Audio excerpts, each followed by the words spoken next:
로마서 8장 1절 2절의 말씀입니다. 로마서 8장 1절 2절 함께 이 말씀을 성경 찾으시면 좋습니다. 함께 읽습니다. 그러므로 이제 그리스도 예수 안에 있는 자에게는 결코 정죄함이 없나니 이는 그리스도 예수 안에 있는 생명의 성령의 법이 죄와 사망의 법에서 너를 해방하였음이라. 아멘. 이 말씀으로 해서 예수 안에 정죄가 없습니다. 이런 제목으로 말씀을 선포하도록 하겠습니다. 믿음으로 한번 고백합니다. 하나님의 때가 되었습니다. 좌우 인사하며 고백합니다. 하나님의 구원을 바라봅시다. 하나님의 구원을 바라봅시다. 하나님의 구원을 바라봅시다.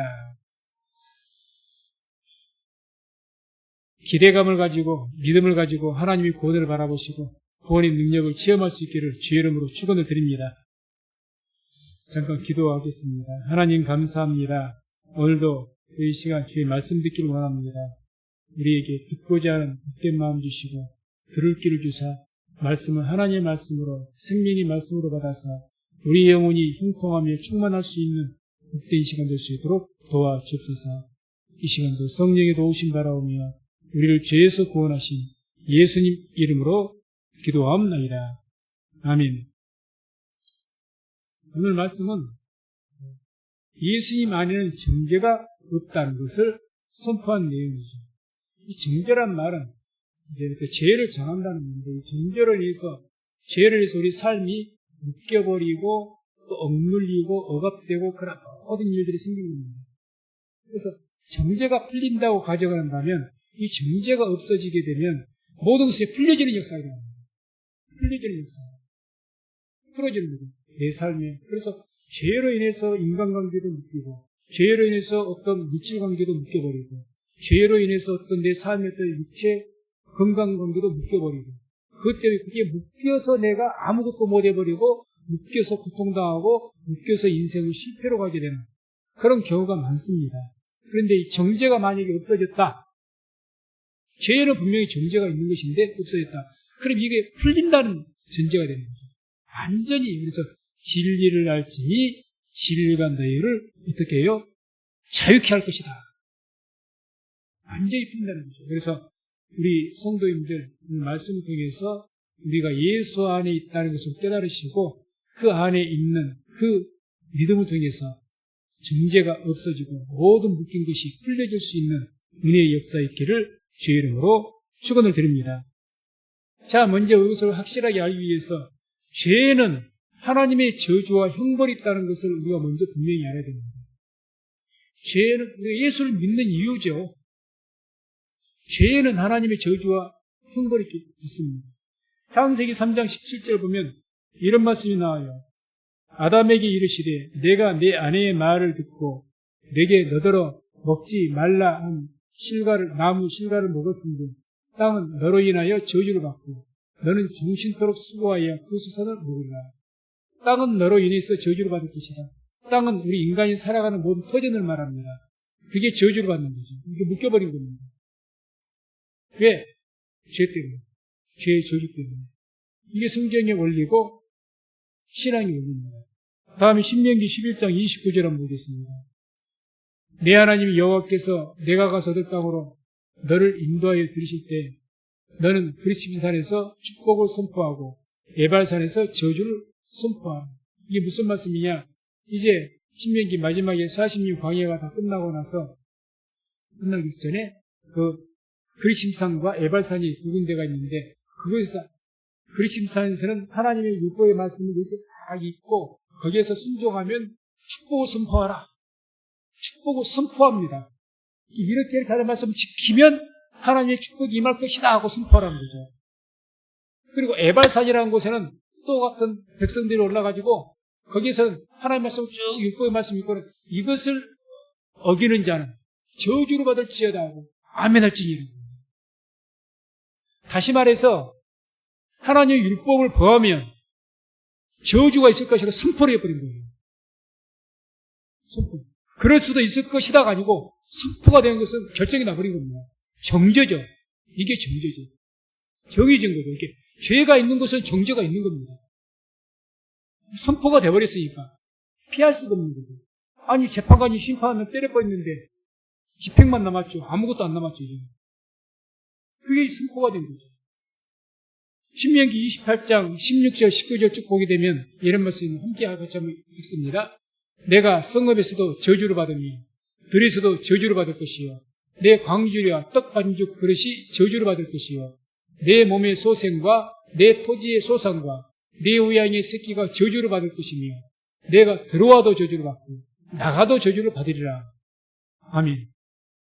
듣기 싫지만 왜 이렇게 된다고 합니다. 내가 하나님 말씀을 듣지 않으면 죄를 범하면 이렇게 될 것이라는 거죠. 들어가도 복을 받고 나가도 복을 받고 너희 모든 삶이 저주가 될 것이라는 거죠. 이게 우리에게 성경이 말씀하는 겁니다. 왜 예수를 믿어야 되느냐? 전도할 때 왜 예수를 믿어야 됩니까? 예수 믿으세요. 당신이 죄인이기 때문이고 이 죄 때문에 하나님의 저주를 피할 수가 없기 때문입니다. 예수를 믿어야만 이게 풀립니다. 이게 핵심이죠. 전도할 때. 그래서 이와 같이 이런 저주가 이제는 오늘 말씀에서는 예수 안에 거하면 어떻게 한다고 했습니까? 정죄가 없어진다는 거죠. 이 저주가 무엇에서 비롯됐는가? 정죄. 어디에서? 고린도전서 15장 55절 56절 한번 보겠습니다. 함께 읽습니다. 사망아 너의 이기는 것이 어디 있느냐? 사망아 너의 쏘는 것이 어디 있느냐? 사망에 쏘는 것은 죄요. 죄의 권능은 율법이라. 죄의 권능이 어디 있다고요? 율법. 다시 말해서 저주, 정죄 이것이 어디서부터 나온 겁니까? 율법에서 나온 겁니다. 율법이 있기 때문에 죄가 있는 거죠. 그렇죠? 그래서 로마서 4장 15절에 이런 말씀을 하죠. 율법은 진노를 이루게 하나니 율법이 없는 곳에는 범함도 없느니라. 법이 없으면 죄가 없어요. 그러잖아요. 하지 말라 하지 않았다. 선악과를 먹지 말라 말씀 안 했다면 선악과 먹어도 죄가 안 돼요. 먹지 말라는 법이 있기 때문에 그 법을 어겼기 때문에 죄가 되는 겁니다. 이게 법이 없으면 죄도 없다는 거죠. 그러니까 그러면 우리의 모든 저주와 정죄가 어디서 왔느냐? 율법에서 온 겁니다. 율법에서. 율법이 나쁘다는 이야기가 아니라 율법이 있기 때문에 죄라는 것이 있게 되고 죄의 결과가 정죄, 저주라는 거죠. 그러나 이런 율법을 완성하신 분이 또한 예수님이라고 성경은 그려줍니다. 완성하셨다. 마태복음 5장 17절을 한번 보겠습니다. 함께 읽습니다. 내가 율법이나 선지자나 폐하러 온 줄로 생각지 말라. 폐하러 온 것이 아니요 완전케 하려 함이로라. 아멘. 그래서 예수님께서 오셨는데 율법을 완전케 하셨다. 율법이 뭐를 나타낸다고요? 저주를. 율법은 저주의 열매를 낳습니다. 왜? 율법을 통해서 죄가 생겼기 때문에. 이 결과가 저주가 됩니다. 완성시켰다. 왜 완성이 됩니까? 율법이. 예수님께서 율법의 결과로 생겨진 저주를 누가 대신 받으셨죠? 예수님이 받으셨잖아요. 십자가에 죽으심으로. 어떻게 완성시켰다 합니까? 예수께서 죽으심으로 완성을 한 거죠. 대신 저주를 받고 죽으심으로 완성이 되어버린 겁니다. 아멘. 그래서 요한복음 19장 30절에 이렇게 말씀, 십자가에서 예수께서 이렇게 고백하십니다. 예수께서 신포도주를 받으시니 가라사대 다 이뤘다 하시고 머리를 숙이시고 영원히 돌아가십니다. 다 이뤘다. 내가 너희의 모든 죄의 저주를 다 받았고 내가 이와 같이 죽었다. 죽음으로 모든 걸 속죄하였다. 다 이뤘다는 거죠. 그것이기 때문에 그렇기 때문에 오늘 말씀은 그렇게 하는 거죠. 그러므로 이제 그리스도 예수 안에 있는 자에게는 결코 정죄함이 있는 거예요. 이게 우리에게 이제 복음입니다. 복음. 그러면 한 가지 묻겠습니다. 우리 성도님들 예수 안에 거하고 계십니까? 할렐루야. 예수 안에 거하고 계시죠. 물론 맞습니다. 믿음으로 거하고 있습니다. 그러면 한 가지 더 묻습니다. 예수 안에 거하고 있다는 증거가 뭡니까? 나는 지금 예수 안에 거하고 있어. 그 증거를 어떻게 말할 수가 있죠? 예수님 내 안에 계셔. 나는 예수 안에 거하고 있어. 그 증거를 말할 수가 있다는 거예요. 아마 여러 가지로 우리가 표현도 할 수가 있겠고 여러 가지로 말할 수가 있겠는데 성경을 통해서 보게 되면 요한복음 15장 4절에 이런 말씀이 나옵니다. 함께 읽습니다. 내 안에 거하라. 나도 너희 안에 거하리라. 가지가 포도나무에 붙어 있지 아니하며 절로 과실을 맺을 수 없음같이 너희도 내 안에 있지 아니하면 그러하리라. 아멘. 이면 가지가 포도나무에 붙어 있지 아니하면 절로 과실을 맺을 수 없다. 이걸 바꿔서 말하면 예수 안에 포도나무이신 예수님 안에 거하고 있다면 반드시 뭘 맺어야 되는 겁니까? 과실. 열매. 그럼 이제 우리가 내가 과실이 있느냐? 과실이 뭘 의미할 것 같다? 이 열매가. 물론 쉽게 성령의 열매다 이렇게 말할 수도 있겠지만 오늘 요한복음에서 말하는 이 과실이 뭐라고? 그거 15장에서 답을 주고 있습니다. 5장 10절 한번 보죠. 15장. 함께 읽습니다. 내가 아버지의 계명을 지켜 그의 사랑 안에 거하는 것 같이 너희도 내 계명을 지키면 내 사랑 안에 거하리라. 아멘. 이게 무슨 말일까요? 과실이 뭘 말하는 겁니까? 내가 사랑의 계명을 지키는 것이 과실입니다. 그리고 그 사랑의 계명을 뭐를 사랑의 계명이라고 합니까? 사랑의 계명. 예수님께서 온 율법과 선지자의 강령이라고 말씀하시면서 하신 계명이 뭐였죠? 두 가지가 압축해서 율법을. 하나님을 사랑하라. 내 이웃을 사랑하라. 이걸 이야기하는 거죠. 그럼 우리에게 지금 내가 예수 안에 거하고 있는가? 그 확실한 그 증거가 뭘까? 하나님을 사랑하십니까? 그러니까 열매가 있는 거예요. 진짜 하나님을 사랑하거든요. 예수님 사랑하거든요. 예수께서 세우신 교회를 사랑하거든요. 이게 다 하나님 사랑하는 겁니다. 하나님 사랑하기 때문에 뭐 더 사랑하느냐 덜 사랑하느냐 거기를 따라서 여기서 과실을 많이 맺냐고 말하지 않습니다. 과실이 있냐 없냐를 지금 일단 말하는 거예요. 증거를 찾는 것이기 때문에 그 증거를. 그 증거를 찾아야 되는데 그 열매가 있냐 없냐 많이 맺고 많이 맺으면 더 좋죠. 어쨌든 그 열매가 있냐 없냐 내가 예수님 사랑하느냐? 예수의 몸된 교회를 사랑하는가? 사랑하는 마음이 진실로 있다면 그건 예수 안에 거하는 사람입니다. 이게 나를 증거하는 거예요. 아니 내가 예수님 사랑하지 않는데 교회를 사랑할 이유가 없잖아요. 이유가 없어. 하나님 사랑할 이유가 없고 사랑하지 않으니까 뭐 교회를 뭐 섬기거나 예배를 드리거나 이럴 이유가 없죠. 이 좋은 날에 벚꽃 구경 가기 뭘 여기 앉아 있습니까? 따분하게. 그래도 많든지 적든지 내가 그 사랑하는 마음이 있기 때문에 누가 강제로 내 머리 잡아서 끌어안지 않는 이상 내가 이 자리에 왔다면 사랑하기 때문에 온 겁니다. 이 사랑의 열매가 있다는 거예요. 그게 증거죠. 또 이웃 사랑도 마찬가지입니다. 이 형제 사랑인데 내가 그래도 다는 사랑하지 않지만 같은 교회 다니면 반갑고 좋고 그런 사랑하는 마음이 있지 않습니까? 전혀 없는 것은 아니잖아요. 아니 이렇게 바꿔 생각해 봅시다. 내가 예수를 믿고 하나님 사랑하지 않으면 교회를 다닌 사람은 특별히 내가 사랑할 이유가 있을까요? 나하고 관계없어요. 그 사람이 교회를 다니든 말든지 열심히 하든지 말든지 나하고 상관이 없습니다. 근데 내가 하나님을 사랑하고 내가 예수 안에 거했기 때문에 그냥 내가 헌신하지 않고 다른 사람이 열심히 신앙생활하는 것만 봐도 좋게 보이고 그 사람이 더 가까이 하고 싶고 사랑하게 되고 그 마음이 우리에게 있다 그 말입니다. 그런 마음. 내가 예수님 안에 있다면 그 사람이 교회에서 열심히 다니는지 차라리 오히려 욕을 하죠. 저 바보 같은 사람, 광신자 같아갖고 날마다 교회밖에 모르고 그렇게 말을 하지 뭐 그 사람을 사랑을 해요. 근데 예수 안에 있기 때문에 같은 형제 예수 안에서 교회를 다니고 어느 집사가 그냥 그렇게 하고 그것이 좋아 보이고 또 그러니까 교회를 열심히 다니니까 괜히 내가 더 좋아해주고 더 사랑해주고 그런 마음이 일어나더라는 거예요. 아멘? 그러면 그런 열매가 있으면 그 사람 그것이 증거라는 거죠. 그러니까 우리가 내가 예수를 지금 믿고 있을까? 내가 이렇게 예수를 믿는다 하면서 이렇게 열심히 하지도 못하고 내가 또 나름대로 죄도 많이 짓는 것 같아 이래놓고 내가 무슨 하나님의 자녀일까? 그 모든 것 뒤에 것은 이제 하나님의 축복과 연결이 될 수가 있는 것인데 주님께서 요구하시는 것은 증거는 뭐냐? 바로 이런 하나님 과실 열매. 어떤 과실을 말하느냐? 사랑의 과실을 말하는 거죠. 하나님 사랑하느냐?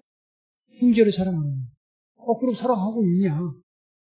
많이 사랑하고 적게 사랑하고 두 번째 문제고. 그러면 일단 너에게 열매가 있는 것이다. 그 증거다. 증거. 그들이 열매를 보고 알라고 했지 않습니까? 너 교회 사랑하네? 어쨌든 하나님 사랑하네? 그럼 너 예수 안에 있는 사람이구나.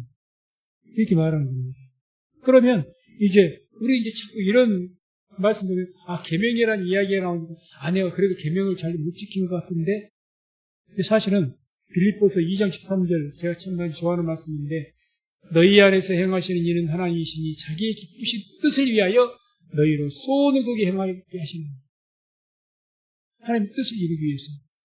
그래서 우리에게 뭘 두신다고? 소원을 두신다고 한답니다. 그러니까 우리 안에 우리가 예수 안에 거하면 우리 안에 뭐가 있는 줄 아시면 하나님이 뭘 두시냐? 소원. 이게 열정이라고 했죠. 델로라고 해서.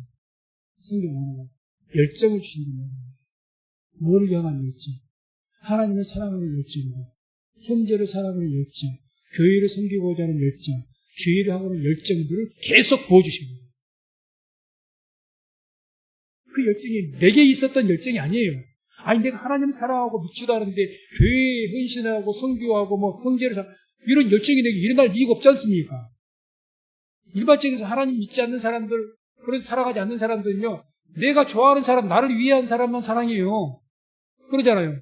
나를 도와주고 그런 사람들만 내 형제가 됐든지 내 가족이 됐든지 나를 도와주는 사람만 사랑하지 관계없는 사람은 사랑할 이유도 없습니다. 그것에 대해서 마음의 열정이 일어나지도 않아요. 그런데 우리는 예수 안에 있기 때문에 예수 안에 있는 자에게는 소원을 두신다고 하죠. 소원을, 열정을 둔다는 거죠. 열정. 어떤 열정?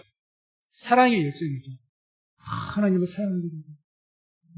형제를 사랑하는 그런 열정을 우리에게 있어. 그래서 우리 안에는 그것을 통해서 예수 안에 거하는 자에게는 이런 사랑의 계명을 지킬 수 있는 영적인 본능이라고 저는 표현하고 싶습니다. 영적인 본능. 본능처럼. 본능이에요, 본능. 믿는 사람의 영적인 본능이 당연히 하나님 사랑하는 겁니다. 믿기 때문에 하나님을 사랑하고 이게 당연한 현상이에요. 사람이 육체를 가졌기 때문에 본능이라는 게 있지 않습니까? 자연적인. 본능이 있는 것처럼 우리 믿는 사람은 영적인 본능이 있어갖고 믿는 사람이 그냥 사랑의 열정이 나옵니다. 하나님을 향해서 형제 사랑. 그냥 우리가 노력해서 나온 것이 아니고 열정이 있기 때문에 나오는 거예요. 열정이 있기 때문에. 그 소원이 이제 성령의 충만함 받으면 더 부릇하죠. 더 크게 역사가 나타나죠. 이런 열정을 주신다는 거죠. 그래서 이와 같이 우리가 예수 안 믿는 자에게는 반드시 뭐가 나타난다? 열매가 있어야 된다. 하나. 예수 안에 진짜 있는 자가 그럴 리가 없지만, 예를 들어서 나는 전혀 그런 열정도 없고 열매도 없다. 심각한 문제입니다. 우리가 지난번에 암송했잖아요. 너희가 믿음이 있는가? 너희 자신을 확증하라. 예수 그리스도께서 너희 안에 계신 것을 너희가 스스로 알지 못하는, 그렇지 않으면 너희가 어떻게 된 자라? 버려온 자라. 버려온 자라. 너희가 믿음 안에 있는가? 너희 자신을 확증해라. 뭘 확증할 수가 있습니까? 결과로죠. 너에게 주님을 사랑하는 사랑의 열정이 있는가? 만약에 너희가 진짜 없다면 넌 버려온 자다. 버려온 자죠. 버려온 자입니다. 버려온 자. 무슨 말씀? 무슨 말이죠? 그래서 오늘 말씀의 중요한 것은 이 어떤 우리의 믿음과 우리의 어떤 과실이라고 해서 행함, 믿음과 행함의 이야기인데 과실은 행하는 거잖아요. 계명을, 사랑의 계명을 지키는 것이니까 행함인데 그걸 행해야 되니까 내가 믿는 것, 예수 안에 있는 것, 거하는 것이 이제 믿는 것인데 그 믿는 것과 행하는 것, 이 행하는 것이 따로 분리된 것이 아니라 우리 영과 혼이 하나님, 영과 혼을 나눌 수가 있습니까? 영과 혼을 나누면 그 사람 죽은 사람이에요. 시체지 그게. 영과 혼은 분리될 수 없습니다. 똑같이 믿음과 행함은 분리시킬 수가 없이 하나입니다. 쉽게 말해서 예수를 믿고 진짜 예수 안에 가면 행함이 저절로 나와요. 어떤 행함? 주님을 사랑하는 행함, 형제를 사랑하는 행함이 저절로 나와버립니다. 저절로. 안 나올 수가 없어요. 그러니까 만약에 결과 예수 과실 없는 자는 다 찍어서 불에 던지운다? 왜요? 가짜거든. 가짜거든. 믿음이 가짜거든.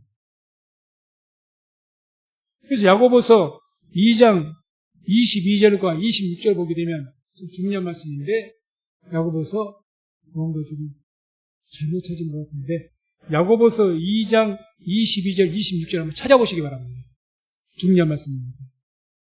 야고보서 2장 22절과 26절 가장 핵심적인 말씀이 지금 잘못 나온 것 같은데 야고보서 2장 22절과 26절 말씀을 같이 한번 함께 읽습니다. 내가 보거니와 믿음이 그의 행함과 함께 일하고 행함으로 믿음이 온전케 되었느니라. 영혼 없는 몸이 죽은 것 같이 행함이 없는 믿음은 죽은 것이니라. 아멘. 행함으로 믿음이 온전케 되었다. 믿음과 행한다는 것은 나눠진 이야기가 아니라 똑같은 하나입니다. 하나. 분리될 수가 없는 거예요. 당연히 믿음의 결과가 그 열매가 뭐냐? 행함이죠. 믿음의 열매는 행함입니다. 이게 나무가 있으면 그 열매는 붙어 있는 거예요. 붙어 있는, 뗄래야 뗄 수가 없는 겁니다. 그러니까 영혼 없는 몸이 죽은 것 같이 행함이 없는 믿음 죽은 것이다. 영혼 없는 몸이 죽은 것 같이. 제가 조금 전에 말씀드린 것처럼 우리 영혼이 떠나면 우리 몸은 시체입니다. 죽은 거죠. 그러니까 분리되면 안 돼요. 분리될 수가 없는 겁니다. 분리될 수가 없는 거죠. 이렇게 믿음과 행함이라는 것은 붙어 있다는 거죠. 붙어 있습니다. 그러니까 바꿔 말해서 열매가 없다, 행함이 없다. 그러면 죽은 믿음, 가짜라는 말이죠. 가짜. 그래서 행함이 없는 믿음은 죽은 것입니다.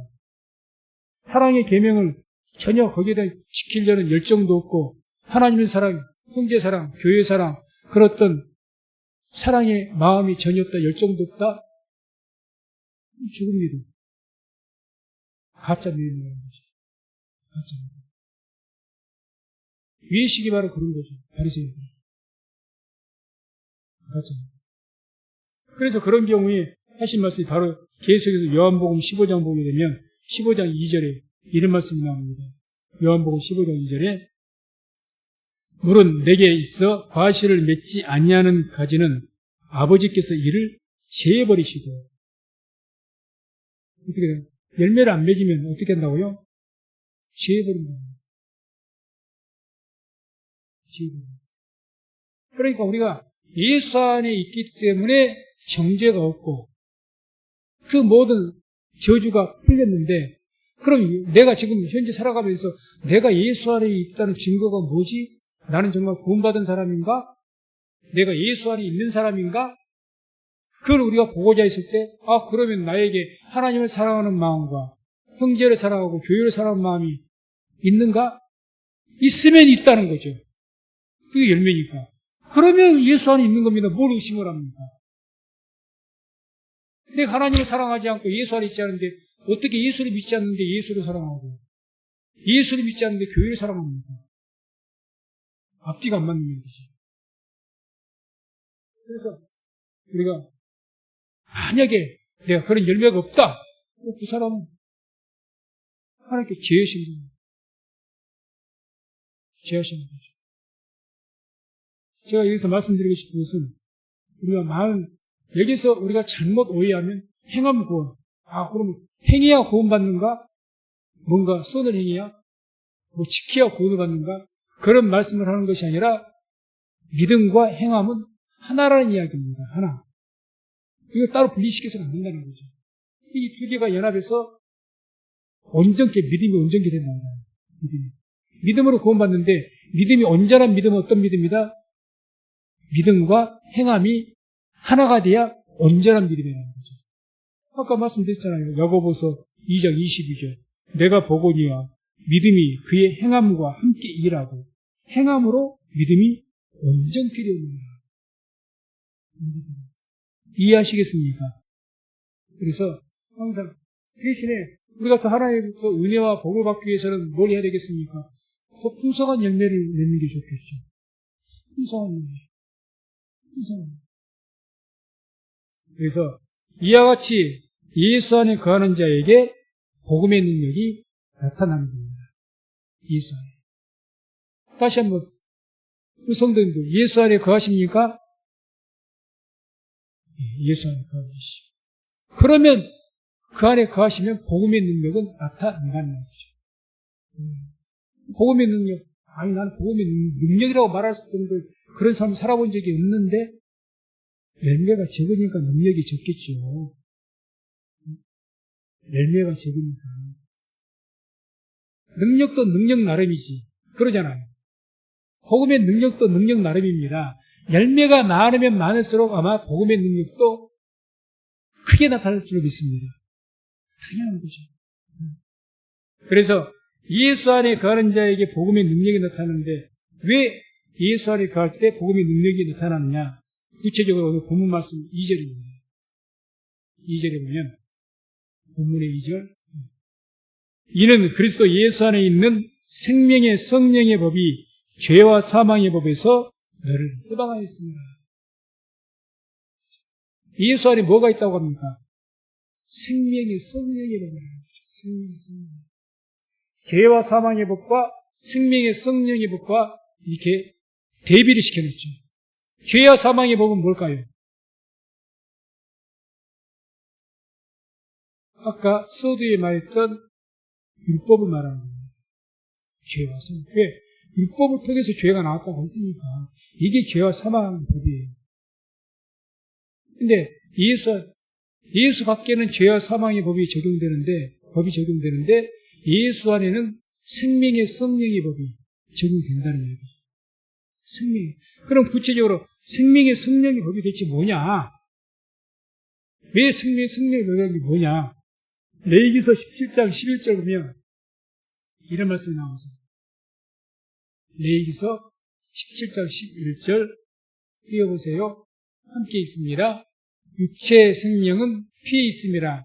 내가 이 피를 너희에게 주어 단에 뿌려 너희의 생명을 위하여 속하게 하였나니 생명이 피에 있으므로 피가 죄를 속하느니라. 아멘. 생명이 피에 있어요. 피. 이게 예수 안에는 무슨 피가 있을까요? 예수님의 피가 있죠. 예수의 피가 있는 거죠.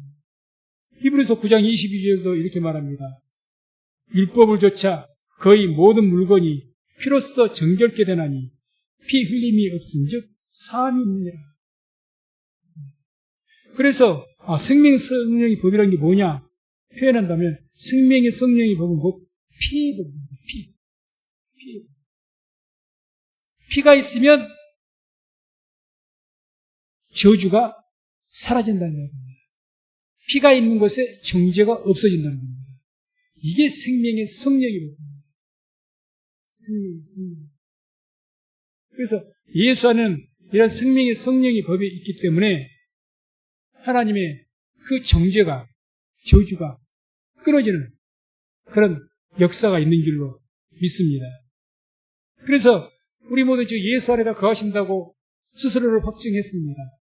내 자신의 믿음을 내가 예수 안에 있는 사람인가? 내가 아주 많은 과실을 맺지 못하지만 그래 나에게 분명한 그 열매는 있다. 나는 하나님 사랑하고 다른 사람보다 덜 사랑하는지는 모르겠지만 하나님 사랑하고 교회도 사랑하고 형제도 사랑하고 그런 마음이 내게 있다. 그러면 내가 지금 예수 안에 있다는 거죠. 예수 안에. 그런 경우에 이제 죄와 사망에서 우리를 해방이 되는 거죠. 해방. 율법의 죄에서 해방이 된다는 거예요.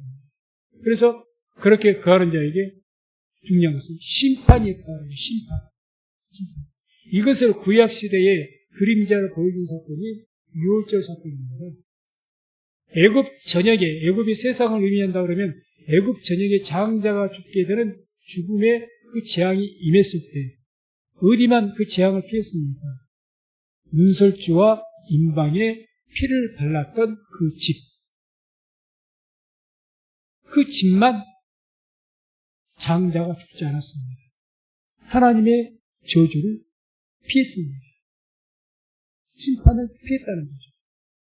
다시 말해서 계시록적으로 종말론적으로 말해서 그럼 예수 안에 있는 자들이 어떻게 되느냐? 심판을 장차 있게 될 계시록에서 말한 흰 보좌 심판, 백 보좌 심판을 우리가 면하는 은혜가 있는 줄로 믿습니다. 심판을 받지 않는 거죠. 그래서 출애굽기 22장 13절 내가 애굽 땅을 칠 때에 그 피가 너희의 거하는 집에 있어서 너희를 위하여 표적이 될지라 내가 피를 볼 때 너희를 넘어가리니 재앙이 너희에게 내려 멸하지 아니하리라. 유월절이란 말이 어떤 뜻이냐?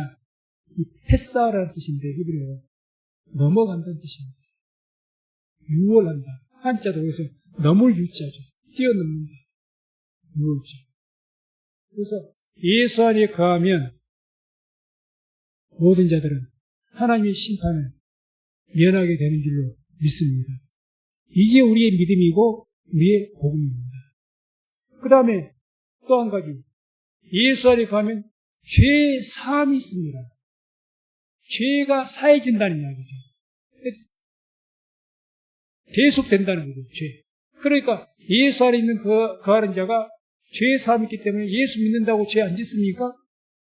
죄 짓잖아요. 그 죄에는 형벌이 있다는데 그걸 어떻게 사함받습니까?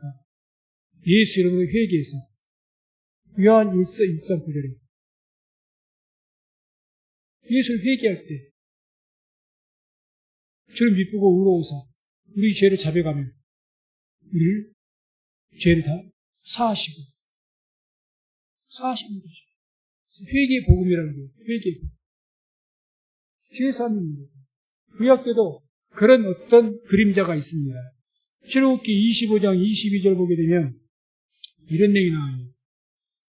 거기서 내가 너와 만나고 속죄소 위 곧 증거궤에 있는 두 그룹 사이에서 내가 이스라엘 자손을 위하여 내게 명할 모든 일을 내게 이르리라. 속죄소 위에서 주님께서 하나님께서 백성과 만나주시겠다고 합니다. 속죄소라는 것은 지성소, 가장 성전 안에 가장 깊은 곳, 가장 거룩한 곳에 하나님의 법궤가 있습니다. 법궤를 덮는 뚜껑이 있어요. 뚜껑 위에 한가운데가 천사의 형상을 새긴 이 어떤 동상 같은 것이 두 개가 서져 있는데 그 한가운데가 시은좌라고 합니다. 시은좌. 이 시은좌는 대제사장이 대속죄일 날 한 번씩 이렇게 지성소로 들어가죠. 1년에 한 번 딱 들어갑니다. 대제사장만 들어가서 뭘 하느냐? 번제로 잡은 그 피를 가지고 그 피를 어디에 뿌리느냐? 속죄소에다 뿌립니다. 그 피를 뿌린 곳에서 내가 너와 만나겠다는 겁니다. 바꿔 말하면 피 뿌림이 없는 거 내가 너를 만나지 않겠다는 이야기가 되는 거죠. 피 뿌림이 없으면 피 흘림이 없으면 사함이 없다고.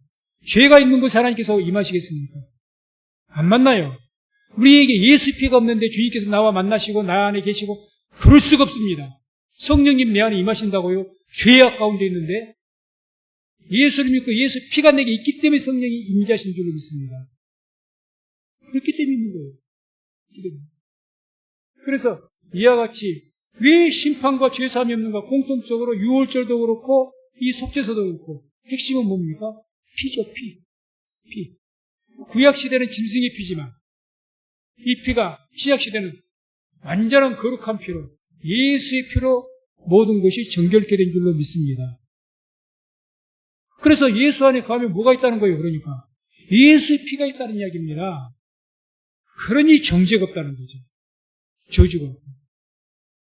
이걸 확실하게 믿을 수 있는 우리 성도님들 되시기를 주의 이름으로 축원드립니다. 부의원에서 그럼 내가 예수 안에 있는 사람인가? 다시 한번 강조하죠. 아니 나는 뭐 여러 가지로 특별하게 도덕적으로나 몰라 부정한 것도 많고 잘못한 것도 많고 허물도 많고 교회를 다니도 열심히 다니지도 못했고 뜨거운 마음도 없고 그러는데 나 같은 사람도 예수 안에 거하는 사람인가? 아까 말씀드렸잖아요. 열매가 있냐 없냐만 많고 적음 떠나서 열매가 얼마나 크냐 적냐 떠나고 크고 많으면 더 많은 큰 은혜와 복을 받겠지만 아무튼 그 증거가 뭐냐? 내가 하나님 사랑하는가? 내가 주님 된 교회를 사랑하는가? 그래도 사랑하기 때문에 이렇게 예배를 드리고 그 사랑한 마음이 있고 그 열매가 자그마한 거 있다면 이유 없이 그 사람은 거하고 있는 사람입니다. 거하고 있는 사람이죠. 그래서 너희에게 믿음이 있는가? 너희가 다시 말하면 너희가 예수 안에 있는가? 너희 자신을 스스로 한번 확증해봐라. 증거가 뭐냐는 거죠. 그 증거 뭐야? 내놔봐. 열매를 딱 내놔야죠. 예수님께서 죄인께 심판하셨습니다. 오셨습니다. 네가 내 안에 거한다고 입으로만 주여 주여 한다고 구원받는 것은 아니잖아요. 열심히 했다고만 구원받는 것이 아니잖아요. 너가 내 안에 거한다고 나를 믿는다고 증거 내놔봐. 주님을 사랑합니다. 내가 주님을 사랑하는 마음으로 베드로 고백이 그거지 않습니까? 주님께서 시몬의 아들 요한의 아들 시몬아 내가 너를 사랑하는 모습 오직 한 가지 그렇게 자기가 예수를 배반했어도 그럼에도 내가 주님을 사랑합니다. 그것 한 가지 내는 진심으로 사랑했으니까 실패는 했어도 사랑을 했기 때문에 예수님을 따른 것에 실패했잖아요. 쉽게 말하면 배반했어요. 실패했어도 그럼 실패했으면 사랑한 것이 가짜 진짜 사랑했거든. 사랑의 열매가 있거든요. 그러니까 주님께서 내 양을 먹여라. 내 양을 치라.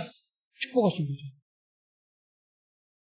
내가 사랑한 마음이 있냐? 내가 많은 실수가 있습니다. 너 근데 나 사랑하냐? 근데 진짜 사랑하긴 합니다. 그건 거짓이 아닙니다.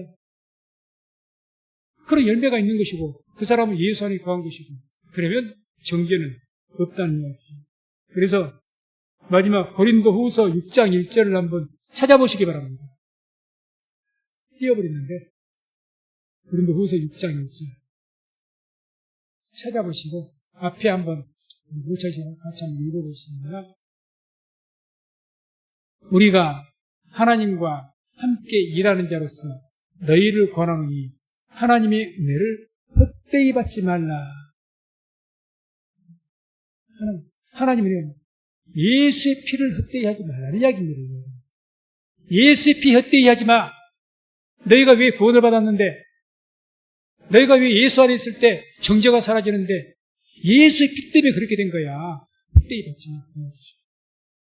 그래서 많은 우리가 살아가는데 뭐 죄를 짓는 거 거짓말도 하고 나쁜 짓도 하고 그런 죄도 죄입니다. 하나님께 근데 징계하시겠죠. 징계가 없는 자는 사생자니까. 잘못 보면 때릴 것입니다. 주님께서. 고난을 주실 겁니다. 근데 죄 중에 가장 무서운 죄가 뭔 줄 아십니까? 예수의 은혜를 헛되이 해버리는 겁니다. 피를. 이건 주님을 다시 한번 십자가에 못 박는 일입니다. 가장 무서운 죄라는 거예요. 가장 무서운. 그래서 우리는 살아가면서 무엇보다 십자가를 높이고 자랑해야 될 줄로 믿습니다. 그게 신앙이죠. 말씀드렸습니다. 어쨌든 이와 같이 우리가 예수 안에 거하게 될 때 복음의 능력은 나타납니다. 그래서 사랑을 계명을 지키는 자에게 좀 더 정확하게 사랑의 계명을 지키는 자에게 그런 열매가 있는 자에게 복음의 능력은 나타납니다. 그래서 더 내게 복음의 능력이 강력하게 나타나겠어. 뜨거운 마음으로 사랑하십시오. 그러면 뜨거운 역사가 나타납니다. 그래서 우리 모두가 사랑의 계명을 잘 지켜서 주의 주신 복음의 능력 가운데 살아갈 수 있는 우리 모든 성도님 되시기를 주의 이름으로 축원을 드립니다.